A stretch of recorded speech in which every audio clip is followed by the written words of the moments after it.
What's up, everybody? You know who I am. This is AJ Copeland, and this is Topics to Go. Today, I want to talk about the gangster life. I want to talk to you about living the gangster life. Now, I've had an opportunity to run across some young and OGs, from the streets, and have had various conversations with them about their lives and what they're dealing with and what they're going through. And I want to start from the beginning on how does a person become a G? How does a person become a gangster? What makes a person want to live that life? How did they get there? The first thing we got to acknowledge, we got to go back to the parents. A lot of times people say, the parents did their best. They tried to do their best as it relates to making sure that the child is provided for, having housing, food, clothing, and different things like that.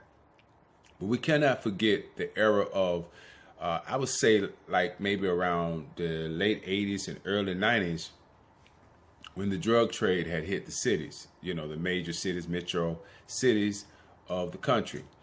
And when the drug trade hit the city, it brought about a form of destruction. Now, destruction might be a strong word, but I'm trying to make a point here. So it brought about destruction. And when I talk about destruction, it broke up family, it broke up relationships, it broke up possibilities of education. It broke up the possibilities of a building up of a community of entrepreneurs, those that have their own business and different things like that. So when you brought in drugs, that brought a collapse of a community, then that survival mode kick into play. You know what I mean? Now it's about surviving. And so you had parents that were strung out on drugs, dads, moms, grandmothers, granddads. They got caught up, in crack. Crack hit our community, the black community, very hard. It hit our community very, very hard. So when you start talking about the 80s and the 90s, that's when crack was really, really, really on the rise in our communities and tearing our communities apart. Now let's look at what our communities were like before crack, the drug, came into play. First of all, our family was working families. They had jobs. They went to work every day, manufacturing or working at a GM plant, making enough money to pay the mortgage, making enough money to provide the food, making enough money to provide clothing. But when drugs hit, when crack hit, all that money that was put towards surviving, living, like mortgage, like food, like clothing, then everything turned towards the drugs, the crack, the cocaine, the LSD, all the things that were powerful and getting the best of folks. Everything turned in that direction. So there was no money for mortgage. There was no money for clothing. There was no money for food. And so what do you get? You get children struggling, in some instances, living out of the dumpster. In other words, trying to find food to eat, going to strangers, asking them for money, going to strangers, asking them for food. I mean, during the time of crack, this is what was happening to our community, and this is what was going on within children. Now, a lot of these children are adults now. So they had no type of structure, no foundation, no family. It didn't just happen overnight. A person didn't just wake up and say, I want to be a gangster. I want to be a blood. I want to be a Crip. You know what I'm saying? I want to be a part of the 21 gang. Nobody wanted to just wake up and say, hey, this is the game I want to roll with. This is the people I want to rock with. You know what I'm saying? This is my nigga. This is my homeboy. I would die for this nigga. I would be cut for this nigga.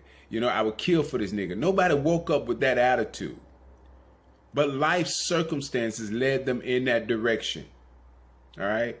And the way life circumstances led them in that direction is that in our community, we lost the bare needs of necessities. We lost those things that would make us proud and feel good about who we are as a people. You see, if you can rob a person of their substance, you rob them of their identity, and you rob them of their purpose and their need to live.